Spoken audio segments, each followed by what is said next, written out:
तो आज हमारे पार्लियामेंट का लेक्चर 4 डे 54 और इंडियन पॉलिटी का आपका लेक्चर 21 आ चुका है ओवरऑल। तो पार्लियामेंट की आज की जो हमने लेक्चर में बात करनी है वो है कि पार्लियामेंट के कौन से सेशंस होते हैं, वो सारी हमने बात करनी है। और उसके बाद कैसे कैसे बिल्स आपके इंट्रोड्यूस होते हैं पार्लियामेंट के अंदर, वो हमने सारी चीजें डिस्कस करनी है। तो सबसे पहले सेशंस ऑफ द पार्लियामेंट की बात करें। देखो, सेशंस के बारे में मैंने आपको स्टार्टिंग में भी एक पिछले लेक्चर्स में से भी एक लेक्चर में आपको बताया था कि किस तरीके से आपके जरूरी नहीं है कि एक ही टाइम पे बैठे। उसके बाद पहली बात तो दोनों अलग अलग टाइम पे बैठ सकते हैं। उसके बाद साल में कितनी बारी सिटिंग करनी है वो भी दोनों की अपनी अपनी मर्जी है, कितने टाइम की करनी है। जब भी सेशन बुलाना है हमेशा प्रेसिडेंट सारे के सारे लोगों को ऑर्डर भेजेगा, उसे हम समन कहते हैं। कि उस समन के अंदर लिखा होगा कौन सी डेट को, कितने बजे और कौन सी जगह पे मिलना है। ठीक है, ये तीनों चीजें ऑलरेडी उसके अंदर स्पेसिफाइड होंगी। ठीक है, अब इसके अलावा ये मतलब सारी की सारी जो आपकी सेशंस हैं, अब ये सेशन काम क्या कैसे करते हैं, मतलब देखो बुलाया आपके समन से जाता है। उसके बाद जो डेली मीटिंग्स हैं वो कैसे चलती हैं वो इस लेक्चर में अभी हम पढ़ेंगे। और जब मीटिंग खत्म होती है फिर से मैंने आपको बताया था कि प्रेसिडेंट एक लेटर भेजता है जिसे हम कहते हैं प्रोरोग हो गया है, आपका हाउस खत्म हो गया है, वो सारी की सारी मीटिंग। ठीक है, एक बारी मैं आपको पर ये दोबारा से सारी की सारी चीज बना के याद करवा देता हूं सो दैट आपका टचअप यहाँ पे पूरा हो जाए। एक मिनट देना।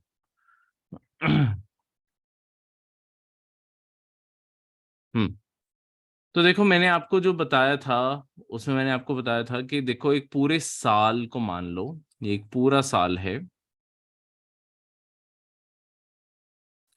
साल में ये वाला हिस्सा लोकसभा का मान लो और ये ऊपर बना लेते हैं ये राज्यसभा है।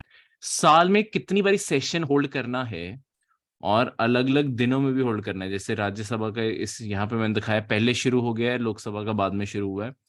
ठीक है, और कितने दिनों का रखना है। लेट्स वो लोकसभा राज्यसभा 30 दिनों का रखती है, लोकसभा 40 दिनों का रख लेती है। ये दोनों हाउसेस की अपनी अपनी मर्जी है, क्योंकि आपकी जो पार्लियामेंट की बिल्डिंग है, पार्लियामेंट की बिल्डिंग के अंदर इन दोनों के अलग अलग अपने खुद के हाउसेस, लोकसभा के मेंबर अपने हाउस में बैठते हैं, राज्यसभा के मेंबर अपने हाउस में बैठते हैं। दोनों मेंबर्स अपनी अपनी जगह अपने अपने हाउस में बैठते हैं। इसी कारण लोकसभा को जब बुलाना होता है तब लोकसभा बैठती है, राज्यसभा को जब बुलाना होता है राज्यसभा बैठती है। तो इस तरीके से अपने अपने हाउसेस में ही आके बैठते हैं। ठीक है, उसके बाद जब जैसे सेशन शुरू करना है, जैसे अब राज्यसभा के मेंबर्स को बुलाना है, प्रेसिडेंट जो है वो लेटर राज्यसभा के एमपीस को भेजेगा कि आपको समन आ गया है, इस दिन आप राज्यसभा के ये वाले हाउस में आके बैठ जाइए। कहीं और भी बुलाना हो, किस टाइम पे बुलाना है, सारी चीजें प्रेसिडेंट उसमें लिख देता है। ठीक है, यहाँ पार्लियामेंट के लिए पास वाले गार्डन में बुलाना है तो यहाँ पे भी बुला सकते हैं, प्रेसिडेंट की मर्जी, जहां मर्जी बुला ले। ये सारी चीजें कॉन्स्टिट्यूशन में क्यों रखी गई हैं कि प्रेसिडेंट डेट टाइम के अलावा प्लेस भी बताता है। देखो लेट्स सपोज कभी हालात बन जाए, वर्ल्ड वॉर जैसे हालात बन जाए, तब पता थोड़ी है कि कंट्री किस हालत में होगी, कितनी हम वॉर में इन्वॉल्व होंगे, क्या चीज होगी। तो क्या पता उस टाइम दिल्ली में सेशन नहीं होल्ड किया जा सकता हो और साउथ इंडिया सेफ हो, वहां पे ज्यादा बेटर सेशन होल्ड हो सकता है, तो हम साउथ इंडिया में मिल लेंगे। तो इस तरीके से आपके लगातार मतलब इसलिए प्लेस तक स्पेसिफाई किए जाते हैं। हमारे कॉन्स्टिट्यूशन मेकर्स ने हर चीज सोच ली थी कि क्या हो सकता है, कैसे हो सकता है। तो बहुत सोच समझ के ये फीचर्स डाले गए हैं। ठीक है, कि अगर पार्लियामेंट का हाउस ना अवेलेबल हो तो कहीं और मीटिंग बुला ली जाए। उसके बाद जब लोकसभा के मेंबर्स ने इकट्ठे होना होगा, उन्हें अपना अलग से समन जाएगा। ठीक है, सबको अपना अपना समन जाता है। ठीक है, अब हमारे यहाँ पे एक साल में कितने सेशन बुलाने हैं, ठीक है, कितने दिनों के सेशन बुलाने हैं, ऐसा कॉन्स्टिट्यूशन के अंदर कुछ भी स्पेसिफाइड नहीं। हाउस मिलना चाहे साल में 4 5 कम 2 बारी तो मिलना ही पड़ेगा, क्योंकि हमारे कॉन्स्टिट्यूशन में एक कंडीशन जरूर है कि कभी भी जो ये 2 सेशन है ना, सेशंस के बीच का जो टाइम होता है, इसे आपके रिसेस बोला जाता है। जब आपका हाउस नहीं बैठा होता सेशन में, जब मतलब वो सेशन में नहीं होते, काम नहीं कर रही लोकसभा या राज्यसभा, ये जो भी बीच वाला गैप है, इसे रिसेस बोला जाता है। ये जो गैप है ये नॉट मोर देन 6 months, 6 महीने से ज्यादा ये गैप नहीं हो सकता, नहीं तो कॉन्स्टिट्यूशन की वायलेशन हो जाएगी और फिर प्रेसिडेंट के पास पावर है, वो दोबारा से इलेक्शन भी बुला सकता है। ठीक है, नॉट मोर देन 6 मंथ, 6 महीने से ज्यादा गैप नहीं होना चाहिए। इस कारण साल में, अब देखो 6 6 महीने यानी कि साल में 2 सेशन तो करने ही पड़ेंगे। ठीक है, इंडिया का कोई भी फिक्स्ड पार्लियामेंट्री कैलेंडर नहीं है, कोई फिक्स डेट्स नहीं है, कुछ नहीं है। कई कंट्रीज में होती है, हमारे यहाँ पे नहीं है। कभी भी बुलाया जा सकता है, कभी भी खत्म किया जा सकता है, कोई भी फिक्स डेट्स नहीं है। हर सेशन से पहले डिसाइड किया जाता है कि अब कब बुलाना है, अब कब बुलाना है।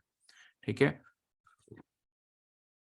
वैसे सिर्फ कन्वेंशन के तौर पे जो हमारे रीति रिवाज इतने सालों से हम डेमोक्रेसी इंडिया के अंदर चला रहे हैं, पार्लियामेंट्री सिस्टम चला रहे हैं, उसके अकॉर्डिंग इंडिया में कन्वेंशन बन गई है कि हम साल में 3 सेशन होल्ड कर ही लेते हैं।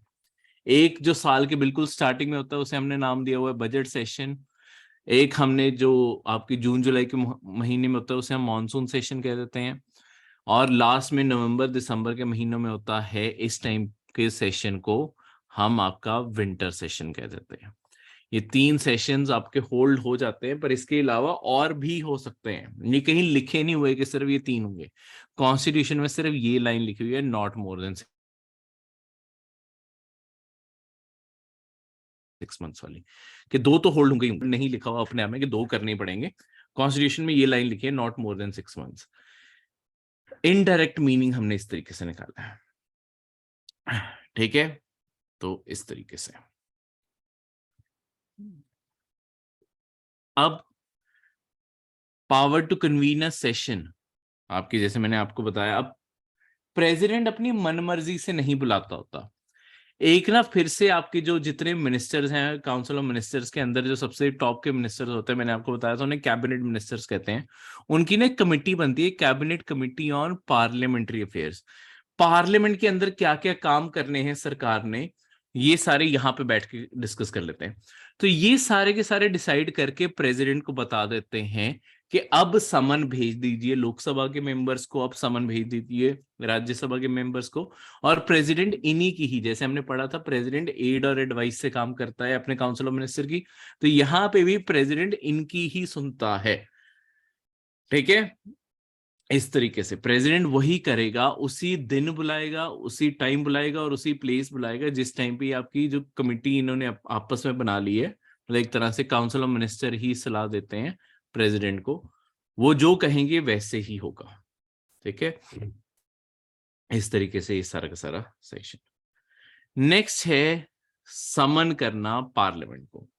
अब पार्लियामेंट की समन करने की पावर क्या है, अभी हमने पढ़ा, बस इस चीज को एक बार बता दें। यहाँ पे जो जो लिखा है बस मैं ऊपर से बता दूं। देखो, प्रेसिडेंट समन भेजता है, 6 महीने से ज्यादा का कभी गैप नहीं होना चाहिए। ठीक है, ये 2 चीजें तो कम से कम 2 बार तो मिलना ही पड़ेगा। यही लाइनें मैंने आपको पढ़ाई, वही चीजें यहाँ लिखी हैं। नेक्स्ट है एडजर्नमेंट। अब ये एडजर्नमेंट क्या होता है, 2 एडजर्नमेंट साइंड आई। देखो, एडजर्नमेंट का क्या मतलब होता है, अब देखो समन तो भेज दिया कि सेशन शुरू हो रहा है। ठीक है, कि लोकसभा का सेशन शुरू हो गया। अब लोकसभा, इमेजिन कर रहे हैं हम लोकसभा को, लोकसभा का सेशन तो 40 दिन चलना है अभी। ठीक है, पर रोज मीटिंग, रोज नए दिन में नई मीटिंग भी तो करनी है।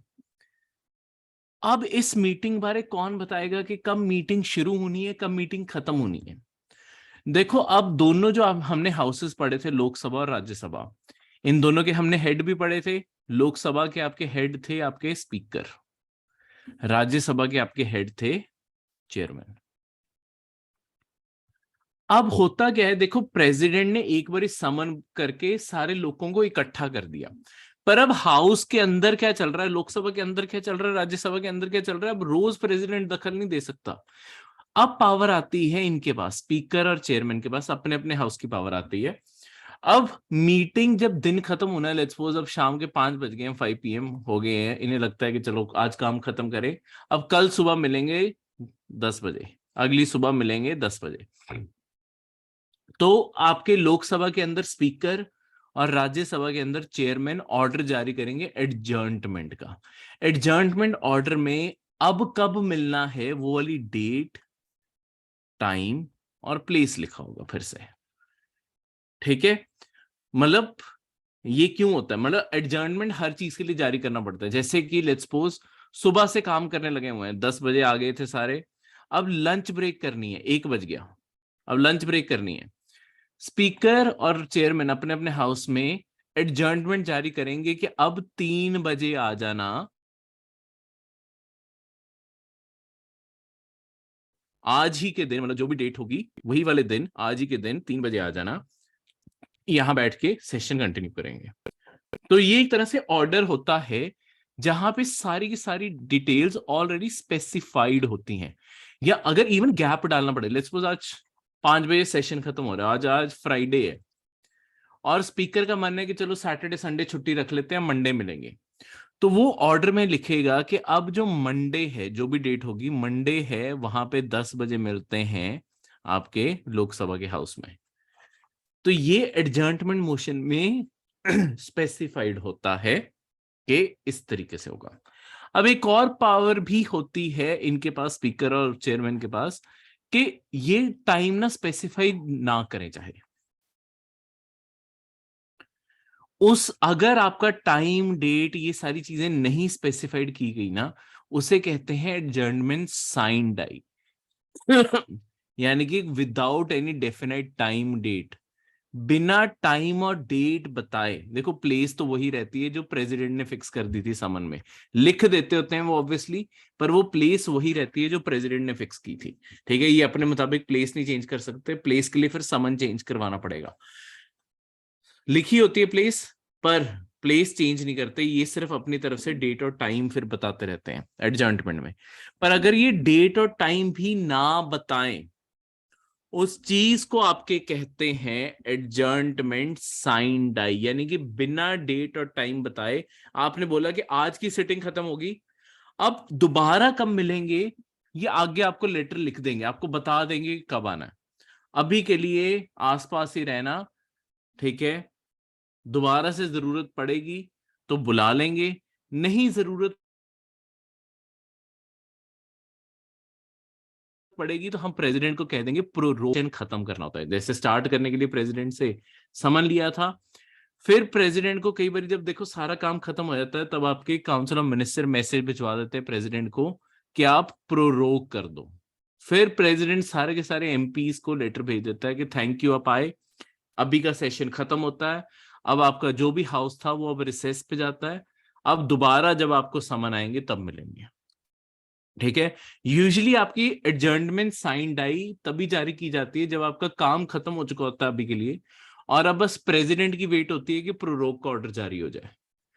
पर जरूरी नहीं है, ये कोई लिखा हुआ ये फिक्स ऑर्डर नहीं है। कई बार ऐसा भी होता है कि देखो तुम्हारे पार्लियामेंट में ना बहुत ज्यादा हंगामा मच रहा है, ऑपोजिशन काम नहीं करने दे रही सरकार को, फिर सरकार को लगता है अभी क्यों मिलना है, थोड़े दिन का गैप डाल लेते हैं, तो वो दिन नहीं स्पेसिफाई करते, वो बस एडजर्नमेंट साइन डाई जारी करवा देते हैं, मतलब स्पीकर या चेयरमैन से कि अब बताएंगे कब आना है।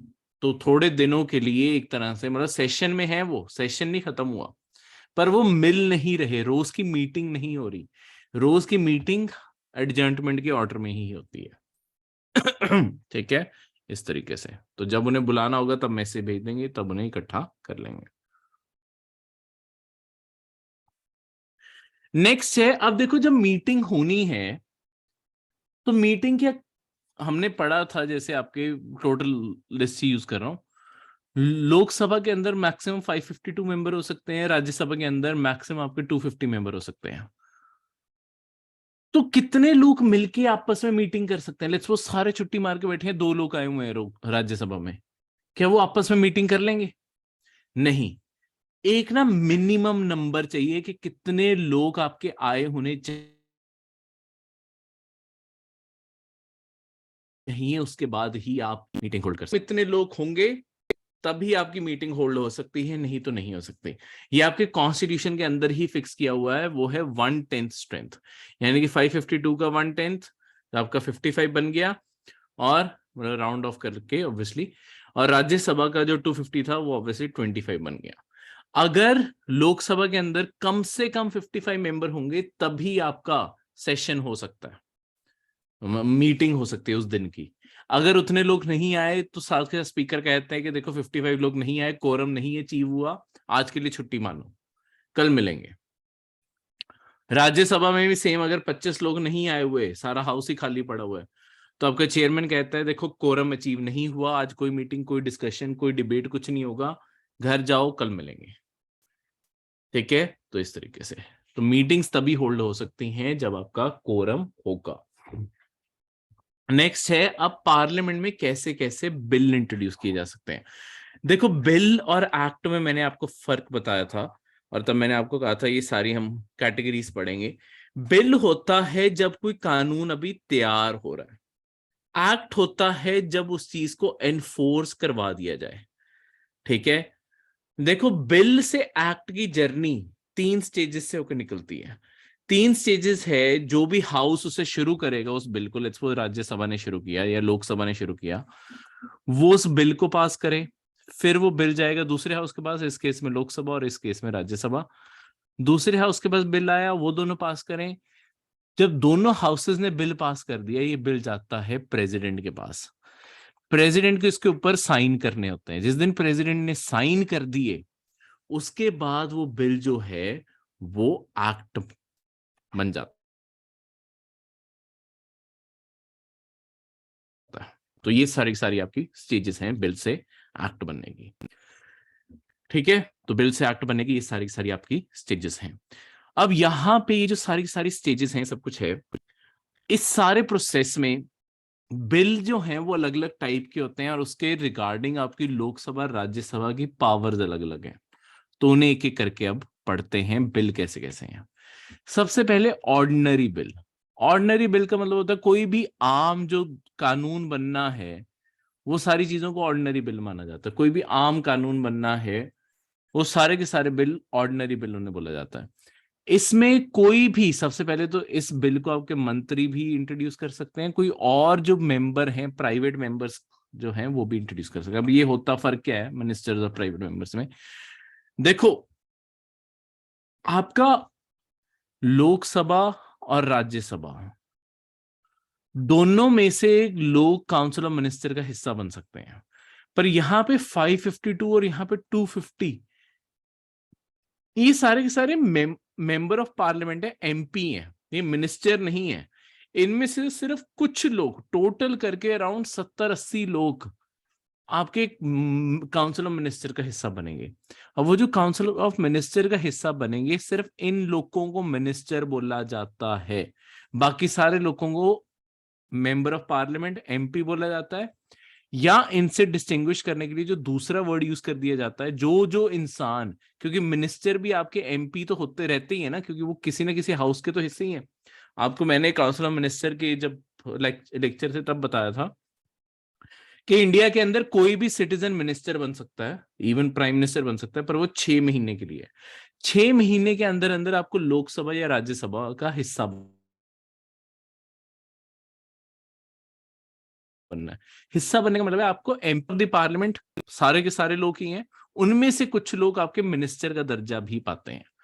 इसलिए मिनिस्टर के दर्जे से बाकियों को अलग करने के लिए, चाहे वो रूलिंग पार्टी के लोग हों चाहे ऑपोजिशन के लोग हों, उन सबको रेफर कर दिया जाता है प्राइवेट मेंबर। उनके लिए वर्ड जो यूज किया जाता है उसे कहते हैं प्राइवेट मेंबर, कि ये सारे के सारे आपके प्राइवेट मेंबर हैं। ठीक है, यानी कि ये सारे मिनिस्टर नहीं है। तो देखो, कोई भी जो कानून बनाने की पावर है, ये जरूरी नहीं है कि सिर्फ मंत्री ही बिल बनाएंगे, मतलब मंत्री ही कानून इंट्रोड्यूस कर सकते हैं। कोई भी पर्सन, इवन अगर कोई ऑपोजिशन में बैठा है, या मैं एक सिंगल कैंडिडेट किसी भी पार्टी से नहीं खड़ा हुआ, एक इंडिपेंडेंट कैंडिडेट खड़ा हुआ था और मैं जीत गया, मैं भी, मेरी कोई पार्टी नहीं है, कोई सपोर्ट नहीं, कुछ भी है, मैं भी बिल इंट्रोड्यूस कर सकता हूं। वो पास हो या ना हो उसकी कोई गारंटी नहीं है, पर मैं इंट्रोड्यूस कर सकता हूं। यानी कि अगर मैं लोकसभा का मेंबर हूं, मैं लोकसभा के अंदर खड़ा हूंगा, मतलब ऐसे रैंडम नहीं खड़े हो सकते, पहले बिल सबमिट करना पड़ता है, वो हम पढ़ेंगे आगे। हाँ, कैसे रीडिंग्स काम करती हैं। पर आपके मतलब मैं चाहता हूं, मैं कोई बिल इंट्रोड्यूस करना चाहता हूं, मैं इंट्रोड्यूस कर सकता हूं, मैं सबको बताऊंगा मेरा ये थॉट है, मैं चाहता हूं इस चीज के ऊपर बिल बनाया जाए, वो बिल बनेगा। जैसे लेट्स सपोज मैं एक बिल बनाना चाहता हूँ कि सबके लिए स्पोर्ट्स कंपलसरी होनी चाहिए, बिल बना दे, कानून बना दिया जाए कि सारे स्कूल्स को कंपलसरी खिलाना ही खिलाना पड़ेगा बच्चों को। तो उसके लिए कानून बनाना मैं चाहता हूँ, तो मैं अपना बिल इंट्रोड्यूस करूंगा और उसके बाद सारे लोकसभा, अगर जैसे मैं लोकसभा का मेंबर था तो मैं सारे लोकसभा कहूंगा प्लीज मेरे बिल के लिए वोट कीजिए, इसे पास कीजिए। अगर मैंने लोकसभा में बिल इंट्रोड्यूस किया, लोकसभा ने लेट्स सपोज मेरी बात मान भी ली और मेरा बिल पास हो गया, सभा का मेंबर नहीं हूं पर मैं वहां जाकर ऑब्वियसली अपील कर सकता हूँ, या वहां के लोगों को आगे बिल अपने आप भी इंट्रोड्यूस हो जाएगा अगर मैं नहीं भी जाऊं। वहां के लोगों के पास अब ऑप्शन है। ऑप्शन क्या है? उनके पास तीन ऑप्शन है, या नीचे लिखता हूं, देखो लोकसभा से अगर लेट्स सपोज बिल शुरू हुआ, लोकसभा ने बिल पास किया, राज्यसभा के पास जाएगा। राज्यसभा के पास अब तीन ऑप्शन है, वो बिल पास कर दें, यस, मेजोरिटी में वोट डाल दी, बिल पास हो जाए, वो मना कर दे कि नहीं, मेजोरिटी लोगों ने कहा ऐसा बिल नहीं होना चाहिए, नो कर दिया। ये तीसरी चीज, वो रिकंसिडर करने के लिए बोल सकते हैं। रिकंसिडर क्या मतलब, उन्हें लगे कि मेरे बिल में कुछ चेंजेस होने चाहिए, वो चेंजेस करके उस चेंजेस वाले बिल को पास कर दें। ठीक है, उन्होंने कहा कि देखो ये जो लाइन लिखी हुई है, इस लाइन की जगह ये वाली लाइन आनी चाहिए, चाहे एक लाइन ही बदली हो, एक वर्ड ही बदला हो, सर उसे माना जाता है बिल बदल गया, अगर एक वर्ड तक चेंज हो गया बिल बदल गया। उन्होंने लेट्स सपोज वो एक वर्ड बदल के बिल पास कर दिया। अब देखो ये बिल वो बिल नहीं है जो लोकसभा ने पास किया था, क्योंकि इसके अंदर तो वो शब्द चेंज हो गया। अगर कोई भी चेंज होगा, वो बिल आपका लोकसभा के पास, अगर जैसे राज्यसभा ने अगर चेंजेस किए थे, वो लोकसभा के पास वापस आएगा। अब लोकसभा के पास भी तीन ऑप्शन है, वो बिल पास भी कर सकते हैं, यस, मना भी कर सकते हैं, नहीं हम ये चेंजेस नहीं मानते, या तीसरी चीज है वो अपने कोई चेंजेस रिकंसिडर करने के लिए बोलते हैं और वो चेंजेस वाला बिल पास कर दें, तो वो फिर राज्यसभा जाएगा। ऐसे ऐसे बिल आपके कई कई टाइम घूमते भी रहते हैं। ठीक है, जब तक दोनों हाउसेज एक कॉमन बिल के ऊपर एग्री नहीं कर जाते, बिल आपका आगे नहीं जाता बिल के केस में, जब तक दोनों हाउस नहीं मानेंगे। अब देखो इसमें एक और चौथी चीज भी हो जाती है। चौथी चीज है कि लेट्स सपोज राज्यसभा के पास बिल गया था, बिल को उन्होंने नेवर कंसिडर्ड, उन्होंने कंसिडर तक नहीं किया इस बिल को, करना क्या इस बिल का, नेवर कंसिडर, मानना ही नहीं बिल को कि छोड़ो, क्या सोचने की जरूरत है इस बिल के ऊपर। अब ऐसे तो फिर राज्यसभा जो बिल पास करेगी, अ, लोकसभा के पास भी ऑप्शन है कि वो कभी उसे कंसिडर ही ना करे, बस डेड बिल की तरह साइड पे पड़ा रहे। तो इस केस में क्या होता है वो भी आपको मैं बता दूं। देखो कभी भी ऑर्डिनरी बिल के केस में ऐसे कभी भी बिल फंस जाता है ना, तो एक ऑप्शन होती है प्रेसिडेंट ऑफ इंडिया के पास। प्रेसिडेंट को कभी भी लगता है ना कि आपका बिल फंस गया है, उस सिचुएशन को कहते हैं कि डेडलॉक आ गया, बिल फंस गया है। ये कब होता है? जब 6 महीने निकल जाए और दूसरे हाउस ने एक बार बिल उठा के भी नहीं देखा कि इस बिल में है क्या, या दोनों में आपस में टकराव आ जाए, या तो 6 महीने निकल गए, या दोनों हाउसेस के अंदर डिसएग्रीमेंट हो जाए कि मेरे चेंजेस सही हैं, जब मेरे चेंजेस सही हैं, दोनों हाउसेस आपस में बहस कर रहे हैं। ऐसे केस में प्रेसिडेंट के पास पावर है कि प्रेसिडेंट ऑर्डिनरी बिल के केस में जॉइंट सिटिंग बुला सकता है। जॉइंट सिटिंग का मतलब होता है, देखो वैसे जैसे मैंने आपको बताया कि लोकसभा के मेंबर अलग बैठते हैं, राज्यसभा के मेंबर अलग बैठते हैं, पर जब प्रेसिडेंट ऐसे डेडलॉक आ जाता है ऑर्डिनरी बिल के केस में, मैं बार बार ऑर्डिनरी बता रहा हूं, ये सिर्फ ऑर्डिनरी बिल के केस में होता है और किसी बिल के केस में नहीं होगा। ऑर्डिनरी बिल के केस में कभी भी डेडलॉक आ गई, यानी कि 6 महीने निकल गया, कुछ कंसिडर नहीं किया, या दोनों हाउसेस आपस में डिसएग्रीमेंट में फंसे हुए हैं, तो प्रेसिडेंट के एक साथ आके, एक ना कॉमन हाउस भी है, कि यहां आके बैठो। अब 552 वहां के लोग, 250 आपके राज्यसभा के लोग सारे एक साथ आके एक ही हाउस में बैठेंगे। बहुत टाइट जगह होती है, कई बार फर्श नीचे जमीन पे बैठना पड़ता है। ठीक है, तो आपस में आके सारे के सारे एक जगह पे बैठ गए। अब यहां पे आके बैठ के इसकी चेयर दी जाती है आपके स्पीकर को, चेयरमैन को नहीं दी जाती। राज्यसभा का जो चेयरमैन था, जो राज्यसभा को चलाता है, वो इसे हेड नहीं करता, स्पीकर हेड करता है। स्पीकर ऊपर की कुर्सी पे बैठेगा और वो इस बिल को सारे हाउस के आगे रखेगा। अब सारे के सारे मेंबर्स टोटल करके एक ही जगह बैठे हुए हैं, सब एक साथ डिस्कस करेंगे। एंड में आपका वोटिंग के लिए इस बिल को रखा जाएगा। अब सारे मेंबर एक साथ वोटिंग डालेंगे, तभी से जॉइंट सेशन कहते हैं। एक साथ वोटिंग डालेंगे, एक साथ वोट डालेंगे। उस वोट का नतीजा जो भी आएगा, बिल उस साइड चला जाएगा। अगर सबने बिल पास कर दिया तो ये माना जाता है कि लोकसभा और राज्यसभा दोनों ने बिल पास कर दिया। अगर रिजेक्ट कर दिया तो ये माना जाता है लोकसभा राज्यसभा ने बिल रिजेक्ट कर दिया, यानी कि बिल खत्म हो गया। ठीक है, अब सबसे पहले प्रायोरिटी कुर्सी जो ऊपर बैठा होता है, जो पूरे हाउस को चलाता है, वो स्पीकर चलाता है। देखो, जॉइंट सिटिंग को बुलाता प्रेसिडेंट है, पर वो चलाता नहीं है। प्रेसिडेंट कभी हाउस को चलाता नहीं होता, प्रेसिडेंट बाहर ही रहता है। स्पीकर चलाएगा। अगर स्पीकर छुट्टी पे है, उसकी छुट्टी, उसकी जगह डेप्यूटी स्पीकर चलाता है। अगर डेप्यूटी स्पीकर और स्पीकर दोनों छुट्टी पे हैं तो डेप्यूटी चेयरमैन चलाता है। चेयरमैन नहीं चलाता अपने में, डेप्यूटी चेयरमैन चलाता है। ये चीज को याद रखना। क्यों? क्योंकि चेयरमैन कौन होता है? Chairman of Rajya Sabha vice president of India. उससे ज्वाइंट सिटिंग में कोई जगह नहीं दी हुई, वो नहीं आता। तो प्रेसिडेंट इस तरीके से है कि सबसे पहले कोशिश होगी स्पीकर ही संभाल ले, नहीं तो डेप्यूटी स्पीकर संभाल ले, नहीं तो डेप्यूटी चेयरमैन संभाल ले। ठीक है, अगर ये तीनों ही छुट्टी पे हैं तो पार्लियामेंट अपने में से किसी एक पर्सन को चुन लेती है कि कौन सा बंदा ऊपर कुर्सी पे बैठेगा। ठीक है, प्रेसिडेंट कभी हाउस में नहीं आएगा, चेयरमैन कभी हाउस में नहीं आएगा। जॉइंट सिटिंग के केस में वाइस प्रेसिडेंट का कोई रोल नहीं होता, ये चीज याद रखना। ठीक है, अब ये है जो बिल फंस सकते हैं। एक अब अगला बिल है मनी बिल। ये सारी की सारी यहाँ पे बाकी कंडीशन है, ये सारी की सारी आप पढ़ लेना। ठीक है, प्रेजेंटेशन रोकनी हुई यहाँ पे रोक भी लेना। ठीक है, बाद में वीडियो में। तो ये अगला है मनी बिल।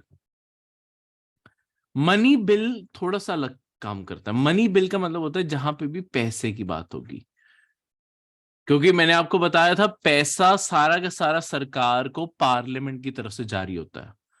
तो पार्लियामेंट कोई भी पैसे की चीज को जारी करेगी, इवन जो बजट है आपका, उसे भी हम मनी बिल ही कहते हैं। इस केस में लोकसभा और राज्यसभा बराबर नहीं है, यहां पे लोकसभा की पावर ज्यादा है। सबसे पहले तो मनी बिल सिर्फ और सिर्फ लोकसभा में इंट्रोड्यूस हो सकता है और राज्यसभा में नहीं हो सकता। ऑर्डिनरी बिल दोनों में हो सकता है, लोकसभा में भी राज्यसभा में भी। मनी बिल सिर्फ और सिर्फ लोकसभा में ही इंट्रोड्यूस हो सकता है, क्योंकि लोकसभा लोगों द्वारा चुनी जाती है। तो पैसे की पावर उस हाउस के पास ज्यादा होनी चाहिए जिसे लोगों ने चुना है, तभी तो डेमोक्रेसी बनेगी। अगर अपनी मनमर्जी से पैसा खर्च हो रहा है तो फिर डेमोक्रेसी कैसी रही? तो इस कारण ये चीजों को ऐसा रखा गया है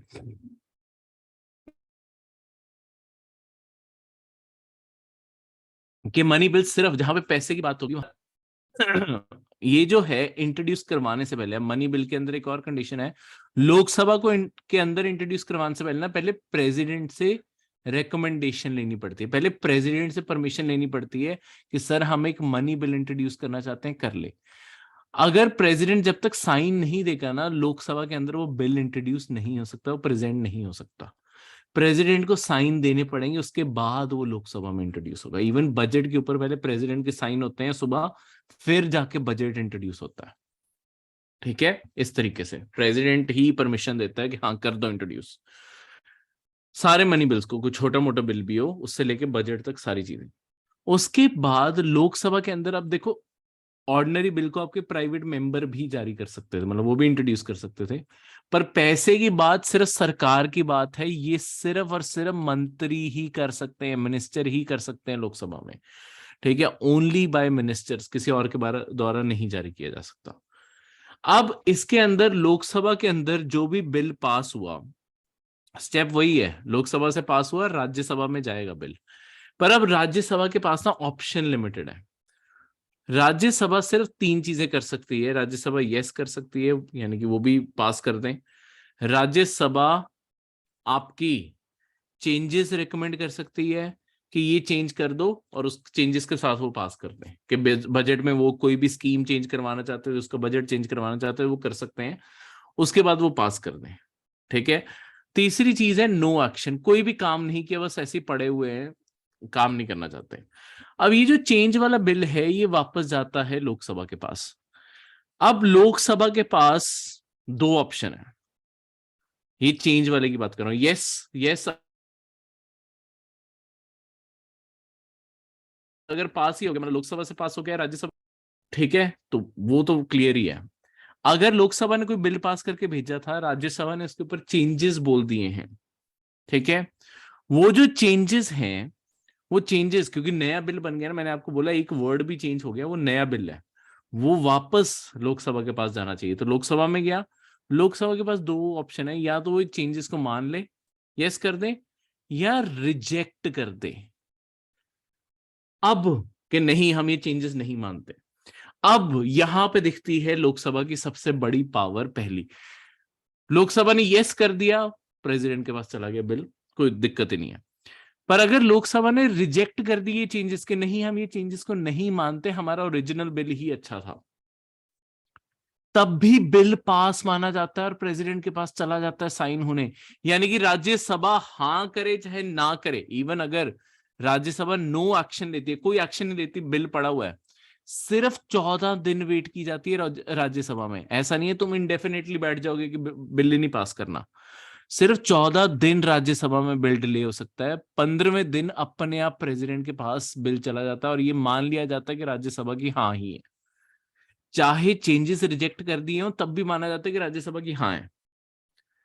चाहे राज्यसभा ने कोई एक्शन नहीं लिया तब भी उसकी हाँ है, सिर्फ बस 14 दिन वेट होती है। तो ये सारी चीजें, ठीक है, इस तरीके से, यानी कि सारी पावर आपकी लोकसभा के पास है मनी बिल को लेके। जहां पे पैसे की बात आएगी वहां पे लोकसभा आपकी ज्यादा स्ट्रांग है राज्यसभा से, इस चीज को याद रखना। ठीक है। इस केस में कोई जॉइंट सेटिंग का प्रोविजन नहीं है, क्योंकि जरूरत ही नहीं है जॉइंट सेटिंग की, क्योंकि सारी पावर तो लोकसभा के पास है, वो जो चाहेंगे वही अल्टीमेटली पास होना है, राज्यसभा माने या ना माने। अब इसका कई बारी गलत इस्तेमाल भी करती हैं सरकारें। ठीक है, कई बारी क्या होता है कि आपके जो बिल है, सरकारें जानबूझ के उन्हें फंसा के बैठ जाती हैं, मतलब जानबूझ के कोई भी आम बिल को भी, जो ऑर्डिनरी बिल होना चाहिए था, उन्हें जानबूझ के मनी बिल के तौर पे इंट्रोड्यूस करती हैं। जैसे आपका एक बहुत बड़ी कंट्रोवर्सी बनी थी जब आपका आधार एक्ट बनाया गया ना, आधार बिल जो था, उसे मनी बिल के तौर पे इंट्रोड्यूस किया गया, क्योंकि उस टाइम आपकी जब एनडीए की गवर्नमेंट का पहला टेन्योर था, 2014 की बात है ये, तब आपका आधार बिल लाया गया था। तब आपकी बीजेपी के पास ना राज्यसभा में मेजोरिटी नहीं थी, बिल्कुल ही नहीं थी, तो उन्हें पता था राज्यसभा में हमारे बिल नहीं पास होने। उन्होंने आधार के अंदर सिर्फ 1 रुपए का प्रोविजन डाला, पर 1 रुपए का भी प्रोविजन आ गया, वो साथ के साथ पैसा आ गया, तो मनी बिल बन गया।